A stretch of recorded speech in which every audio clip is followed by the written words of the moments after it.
हाय दोस्तों, good morning everyone. This is Raghav Arora. आप सभी का स्वागत है राघव अरोड़ा के यूट्यूब के चैनल पर। आज मैं जो स्टार्ट करने जा रहा हूँ हाईवे इंजीनियरिंग का जो चैप्टर, उसका नाम है ज्योमेट्रिक फीचर्स। क्या नाम है? Geometric features. अब ये जो चैप्टर है, गेट एग्ज़ाम ले लो, एसएससी जेई ले लो, ईएसी ले लो, कोई भी एग्ज़ाम ले लो, सभी में काफ़ी ज़्यादा एक वेटेज रखता है। तो आइए स्टार्ट करते हैं ज्योमेट्रिक डिज़ाइन फीचर्स को। ज्योमेट्रिक फीचर्स क्या होते हैं आखिरकार? ज्योमेट्रिक फीचर्स वो फीचर्स होते हैं जो कि हम फॉर एग्जांपल, मैं किसी रोड को देख रहा हूँ। अब रोड को देखते हुए जो मुझे अपनी आँखों से जो विजिबल हो रहे हैं वो ज्योमेट्रिक फीचर्स कहलाते हैं। फॉर एग्जांपल कैसे? अगर मैंने किसी रोड को देखा तो उसकी मुझे लेंथ विजिबल हो रही है, मुझे इसकी विड्थ विजिबल हो रही है, मुझे वहाँ की जो सुपर एलिवेशन वो विजिबल हो रही है, मुझे अगर यहाँ पर कोई कर्व है वो विजिबल हो रही है। तो ये जो सारे फीचर्स हैं, इसको ज्योमेट्रिक फीचर्स कहूँगा। आइए स्टार्ट करता हूँ डिज़ाइन ऑफ रूरल हाईवे में, जिसमें क्रॉस सेक्शन एलिमेंट्स पढ़ूंगा। और उसमें सबसे पहली जो करेक्टरिस्टिक है वो मेरी पेमेंट करेक्टरिस्टिक है कि जो रास्ते की जो करेक्टरिस्टिक्स होती है वो क्या है। पहला फैक्टर है फ्रिक्शन। फ्रिक्शन को हम बचपन से पढ़ते आ रहे हैं कि any force acting opposing to the direction of our motion, कि मेरे मोशन के जो सामने से अपोजिट से जो फोर्स लग रही है उसको मैं फ्रिक्शन कहता हूँ। बट हाईवे इंजीनियरिंग में क्यों पढ़ रहा हूँ फ्रिक्शन को? क्योंकि ये वो फोर्स है जो मुझे मेरा व्हीकल को मूव करने में हेल्प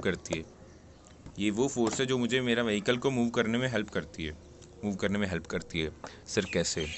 सर कैसे हेल्प करती है? आइए समझते हैं, पर उसके लिए मुझे अपना पन्ना पलट कर यहाँ लेकर आना पड़ेगा। ये how friction help us to move. तो इसको समझने के लिए दो केस पढ़ने पड़ेंगे। पहला केस है कि अगर तो मेरा टायर है वो स्टॉप पोजीशन में हो। फॉर एग्जांपल, ये मेरा एक टायर है, ये स्टॉप पोजीशन में है, ठीक है। अब मान लो इसके नीचे कोई फ्रिक्शन नहीं है, ठीक है, ये कोई फ्रिक्शन नहीं है, ठीक है, इसके नीचे कोई फ्रिक्शन नहीं है। अब मैं जो फोर्स लगा रहा हूँ, ये फोर्स लगेगी ऐसे, और ये फोर्स लग के ये पीछे चली जाएगी। मेरा टायर वहीं पर घूमता रहेगा, लेकिन आगे नहीं बढ़ पाएगा। क्यों? फ्रिक्शन ही नहीं है। अब मान लीजिए मैंने यहाँ रखा, फ्रिक्शन आ गई। अब मैंने जब टायर को आगे रोटेट किया तो ये फोर्स तो मेरी पीछे जा रही है, बट एक फ्रिक्शन फोर्स है जो मेरी वो आगे लग रही है, जो इसको टायर को आगे धकेल रही है। मतलब ये मेरा टायर था, जब मैंने फोर्स लगाई तो फोर्स तो पीछे चलेगी, बट उसको आगे कौन धकेल रहा है? फ्रिक्शन धकेल रही है, इसको आगे फ्रिक्शन धकेल रही है। ये समझ गए होंगे आप। अब आ गया कि अगर मेरा टायर मूविंग कंडीशन में है, कि मेरी गाड़ी चल रही है और मैं अपनी ब्रेकिंग एफिशिएंसी को 100% ज्यूम करता हूँ। अब मान लीजिए मेरी गाड़ी चल रही है, अचानक से मैंने ब्रेक लगाई। जब ब्रेक लगाई तो मेरी गाड़ी कुछ समय के लिए ना ऐसे स्किड होगी, ट्रांसलेशन मोशन होगा बट रोटेशनल मोशन नहीं होगा। कुछ समय के लिए ऐसे स्किड होगी, बट जब स्किड हो रही है तब फ्रिक्शन ही एक ऐसी फोर्स है जो स्किड को भी काउंटर करके मेरी गाड़ी को रोकती है। जब गाड़ी मेरी चल रही थी, जब मैंने ब्रेक लगाई तो कुछ समय के लिए स्किड होना स्टार्ट हो गई, बट जब फ्रिक्शन मेरी ओपोजिंग मोशन में आई, इसको काउंटर करने के लिए आई, ताकि मैं सेफली अपनी गाड़ी रोक पाऊँ। तो मैं समझता हूँ आप ये जब फ्रिक्शन कैसे हेल्प करती है हमें मूव करने में, आप ये समझ चुके होंगे। फ्रिक्शन भी दो तरह की होती है, एक लॉन्गिट्यूडल फ्रिक्शन, एक लेटरल फ्रिक्शन। लॉन्गिट्यूडल फ्रिक्शन को समझने से पहले हमें ये समझना पड़ेगा कि लॉन्गिट्यूडल एक्सिस क्या होता है। लॉन्ग मतलब लॉन्ग लेंथ, बड़ी लेंथ। ये मेरा रोड है, इसकी बड़ी लेंथ ये वाली है ना, वाई एक्सिस वाली ये। तो इस एक्सिस को लॉन्गिट्यूडल एक्सिस कहूँगा, और जो इसके परपेंडिकुलर एक्सिस होगा इसको मैं ट्रांसवर्स या लेटरल एक्सिस कहूँगा। अब मेरा व्हीकल सीधा जा रहा है और इसके अपोजिट में जो ये रेड कलर की ये जो फ्रिक्शन लग रही है ना, इसकी अपोजिट डायरेक्शन में, इसको लॉन्गिट्यूडल फ्रिक्शन कहूँगा, क्योंकि ये लॉन्गिट्यूडल एक्सिस के अलॉन्ग लग रही है। ओके, समझ के आपको ट्रांसवर्स फ्रिक्शन कब आती है? ट्रांसवर्स फ्रिक्शन आती है, ये स्ट्रेट रोड्स पर नहीं आती। क्यों नहीं आती इसको भी बताऊंगा। ये आती कहाँ है? हॉरिजॉन्टल कर्व्स में। जब मेरा गाड़ी कोई कर्व लेती है, कोई मोड़ लेती है, तो कर्व लेने के कारण क्या होता है कि ये जो एक सेंट्रीफ्यूगल फोर्स लगती है आउटर साइड की तरफ, ये सेंट्रीफ्यूगल फोर्स मेरी गाड़ी को इधर की ओर धकेलना चाहती है, बट तभी एक लेटरल फ्रिक्शन इसके ऑपोजिट में लगती है जो इसको काउंटर करती है। तभी मेरी जो गाड़ी है सेफली इसको कर्व को पार कर लेती है। समझ चुके। ये लेटरल फ्रिक्शन कब लगती है? जब हॉरिजॉन्टल कर्व होता है, जब हॉरिजॉन्टल कर्व होता है और हॉरिजॉन्टल कर्व में जब सेंट्रीफ्यूगल फोर्स मेरी गाड़ी को बाहर की तरफ धकेलती है तो उसको काउंटर करने के लिए जो फ्रिक्शन लगती है वो लेटरल फ्रिक्शन है, opposing to the centrifugal force. अब सवाल ये आया, सर ये स्ट्रेट रोड पर क्यों नहीं लगती? ये स्ट्रेट रोड पर क्यों नहीं लगती? तो सर स्ट्रेट रोड का जो क्या होता है, रेडियस होता है, रेडियस। अब किसी भी स्ट्रेट लाइन का कोई रेडियस तो नहीं होता, उसका रेडियस इन्फिनाइट होता है, हाँ, इसकी रेडियस इन्फिनाइट होता है। मान लीजिए ये मेरी स्ट्रेट रोड है, तो इसका मैं अगर ये सेंटर मान लूँ तो इसका रेडियस कितना होगा? कहीं से स्टार्ट होगा और कहीं जाकर ख़त्म होगा, मतलब इन्फिनाइट मान लेता हूँ। तो अगर मुझे पता है कि लेटरल फ्रिक्शन किसको काउंटर करने के लिए पैदा होती है, वो होती है सेंट्रीफ्यूगल फोर्स को पैदा करने के लिए पैदा होती है। बट अगर स्ट्रेट रोड में रेडियस को मैं इन्फिनिटी पुट कर दूंगा तो मेरा, अगर किसी भी न्यूमिनेटर का डिनोमिनेटर इन्फिनिटी होता है तो मेरा पूरी फ्रैक्शन क्या होती है? ज़ीरो। मतलब मेरी सेंट्रीफ्यूगल फोर्स ज़ीरो हो गई, तो लेटरल फ्रिक्शन का क्या काम? तो स्ट्रेट रोड्स में इस कारण नहीं आती क्योंकि वहाँ पर लेटरल फ्रिक्शन इस कारण नहीं आती क्योंकि वहाँ पर सेंट्रीफ्यूगल फोर्स ज़ीरो होती है, सेंट्रीफ्यूगल फोर्स ज़ीरो होती है।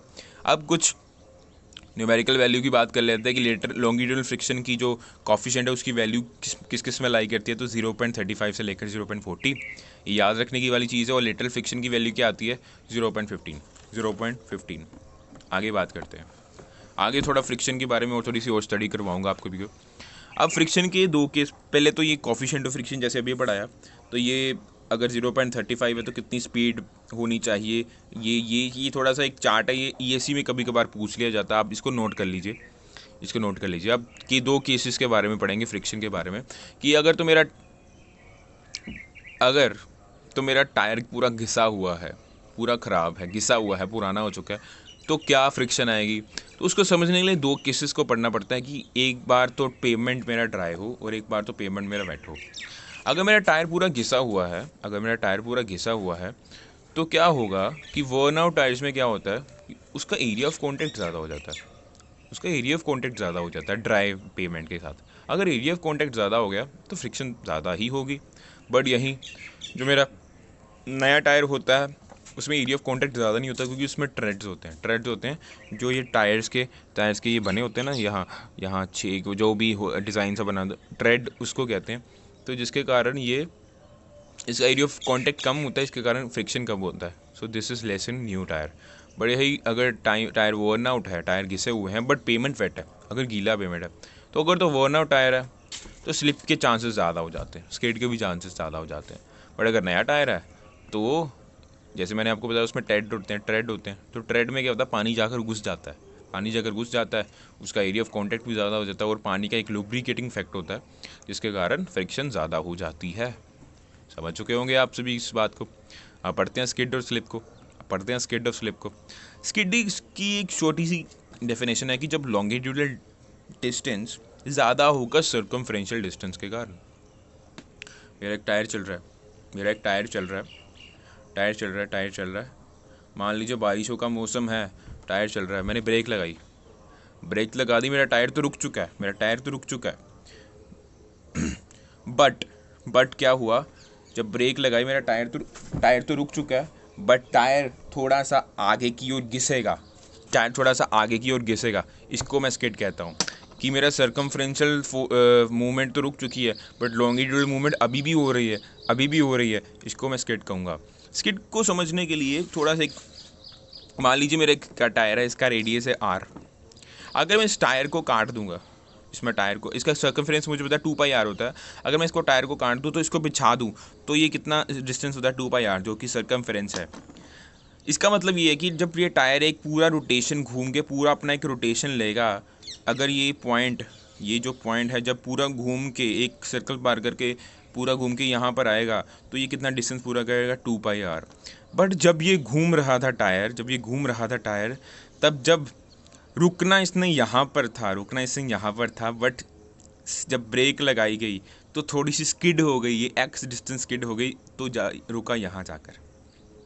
इसको, ये x डिस्टेंस है ना, इसको मैं स्किड कहूँगा कि रुकना तो सर्कमफ्रेंशियल डिस्टेंस तो 2πr था, बट लॉन्गिट्यूडल डिस्टेंस का क्या हो गया 2πr + x, कि x ज़्यादा हो गया तो x डिस्टेंस पे ये बिना रोल किए स्किड कर गया, रोल नहीं हुआ बट यहाँ ये स्किड कर गया।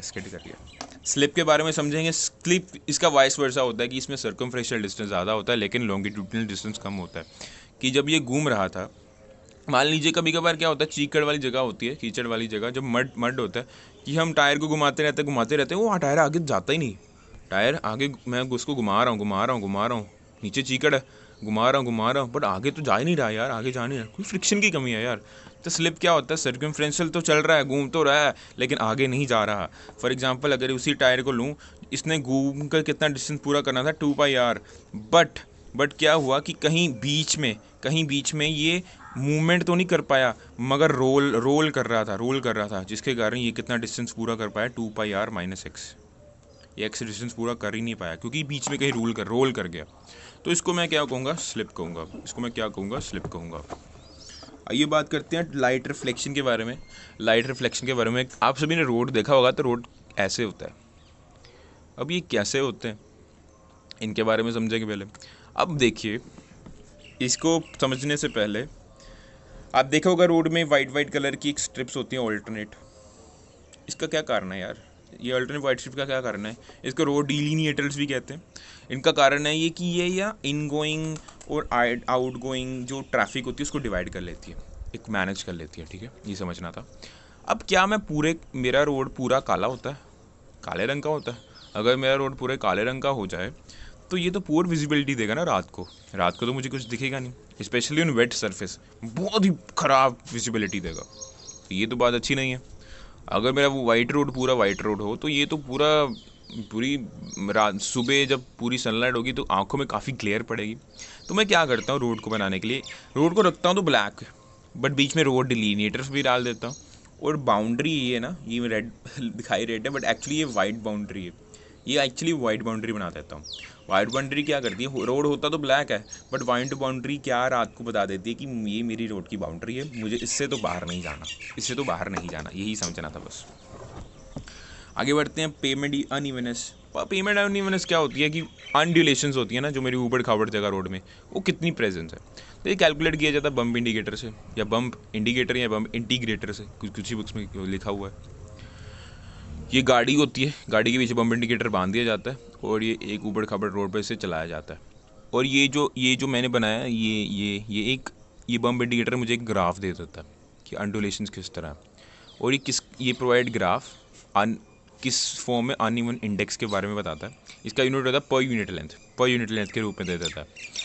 अब ये कैलकुलेट क्या करता है, ये क्यूमुलेटिव अनइवननेस कैलकुलेट करता है। क्यूमुलेटिव में क्या है, पिछले भी अगली भी ये दोनों ऐड होती जाती है। कि मान लीजिए अगर ये ऊपर वाली प्लस साइन दिया है, ये नीचे वाली माइनस दिया है, तो ये एक दूसरे कट आउट हो जाती है। तो ये वन अनइवननेस है। इसका यूनिट सेंटीमीटर पर किलोमीटर है। अब इसके बारे में कुछ इन्फॉर्मेशन दी हुई है कि अगर मेरे रोड में 150 सेंटीमीटर पर किलोमीटर से कम है पेमेंट अनइवननेस, तो ये मेरे रोड बेस्ट है। अगर 250 से कम है असेटिस्फैक्ट्री, अगर 300 350 तक पहुंच जाती है तो दिस इज अनसेटिस्फैक्ट्री।